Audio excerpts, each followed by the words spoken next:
Hoje, 31 de maio, é o Dia Mundial Sem Tabaco. A luta contra o hábito de fumar envolve especialistas em saúde, voluntários e a sociedade. Mas a indústria do cigarro tem buscado formas de atrair clientes. A nova ameaça é o cigarro eletrônico.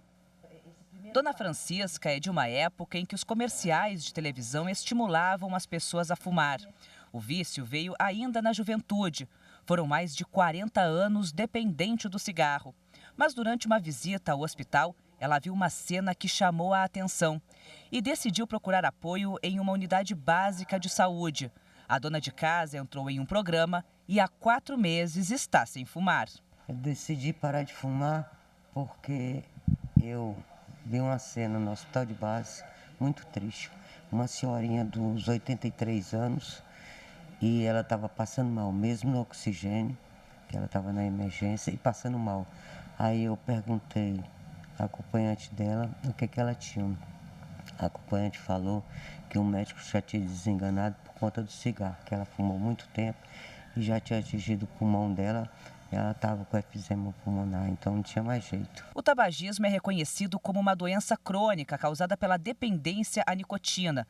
Nos últimos anos, os comerciais mudaram e passaram a mostrar os malefícios do tabagismo.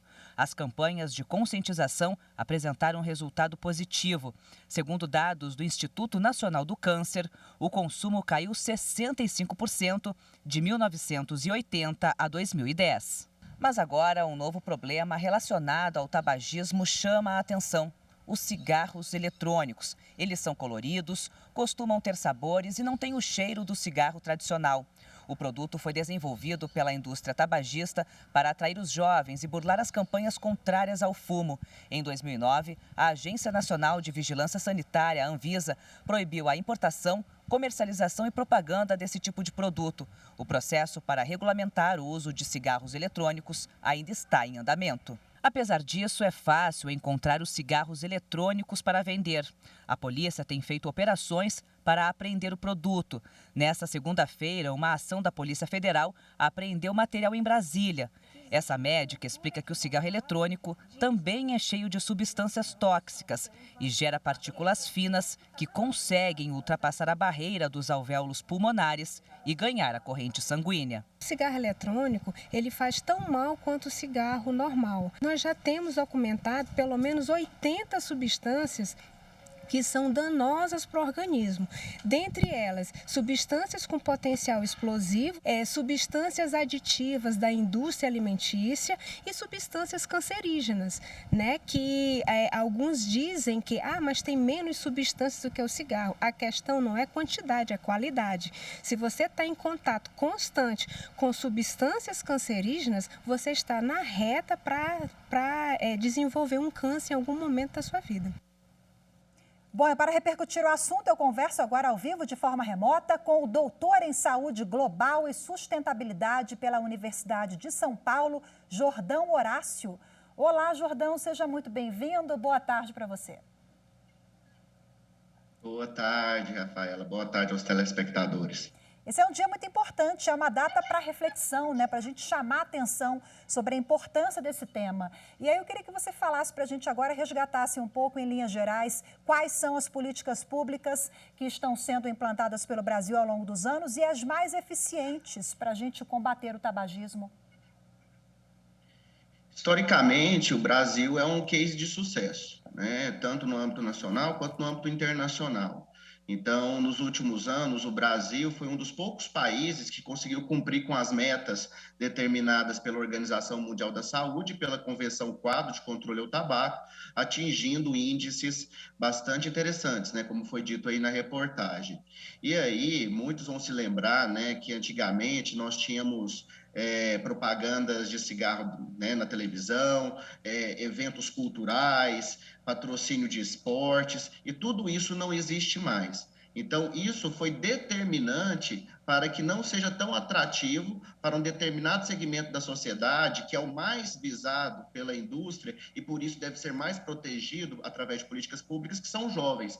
Porque uma vez fidelizado esse público junto ao produto fumígero, né, fica mais complicado, né, uma vez que é um vício, você poder tirar essa pessoa desse Opa, travou a internet do Jordão para a gente. Vamos tentar reabilitar. Ele está falando justamente sobre essa questão do vício que envolve os mais jovens e agora voltou? Não, a gente está tentando.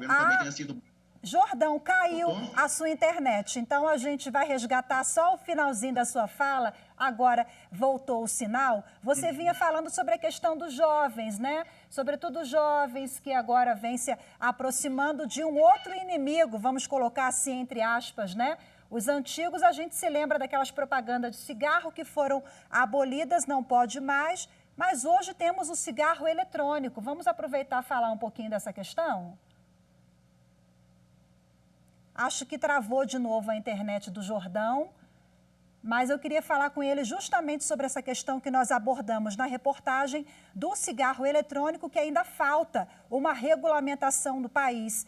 Eu conversava com o Jordão aqui nos bastidores, agora já voltamos o sinal e a gente vai falar justamente por essa falta de regras. A Anvisa ainda não regulamentou o cigarro eletrônico, então a gente não pode criar políticas públicas para combater o cigarro eletrônico, porque formalmente ele não existe. É isso, Jordão? Exatamente, isso aí cria um entrave muito grande para a implementação de políticas públicas. Um exemplo disso é a questão dos aditivos, né? Alguns anos atrás, a Anvisa proibiu aditivos em cigarros, aquele cigarro de sabor, aquele cigarro de menta. Então, o próprio Supremo Tribunal Federal decidiu que essa regulamentação da Anvisa, ela é legítima, ela é legal. No entanto, essa mesma política não pode ser implementada em relação aos cigarros eletrônicos hoje, porque eles não existem formalmente, eles são proibidos de comercialização, né? E a Anvisa está num processo de regulamentação, recolhendo evidências científicas para poder, sim, regulamentar de forma mais precisa, acurada e peremptória a comercialização desses instrumentos. Mas ainda a gente estamos aí num limbo legal, né? Não existe regulamentação desse cigarro eletrônico. Bom, Jordão, o Brasil é um dos maiores produtores de fumo no mundo, né? E a gente tem aí, quando a gente fala em direito, né, o que prevalece? Porque a indústria do tabaco, ela fala sobre a questão da economia, da empregabilidade, temos milhares de funcionários, né, de empregados desse setor, mas a gente está falando da saúde pública, né? Então, são dois valores aí que eu creio que pela coletividade é um valor fundamental, inclusive previsto constitucionalmente, né?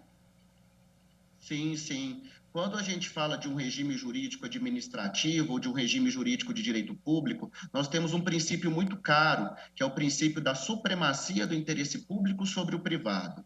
Então, sempre que houver colisão entre o interesse privado da indústria, por exemplo, e o interesse da coletividade em relação à saúde pública, esse interesse da saúde pública deverá preponderar. E aí o Estado deverá implementar políticas para poder efetivar esse direito, porque é caro para o Estado, né? Essa pessoa que vai ter problemas de saúde ao longo dos anos por conta do fumo, ela vai impactar nos custos do Sistema Único de Saúde.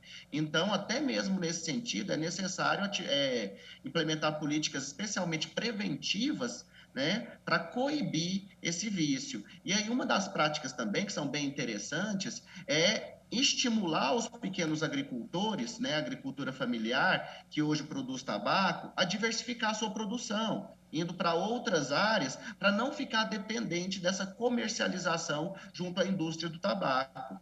Então, até mesmo isso vem sendo trabalhado, vem sendo implementado pelo Ministério da Saúde, com o apoio de outros ministérios, como o próprio Ministério da Agricultura. Importante a gente frisar, né, que envolve aí tantos setores, o fumo, o tabaco, economia, meio ambiente, saúde pública, né? Eu quero agradecer demais, Jordão, a sua participação. Infelizmente, a gente teve alguns percalços aqui, a internet caiu, mas o recado está dado. Muito obrigada pela entrevista, viu? Boa tarde para você e até a próxima. Até a próxima. Muito obrigada a todos.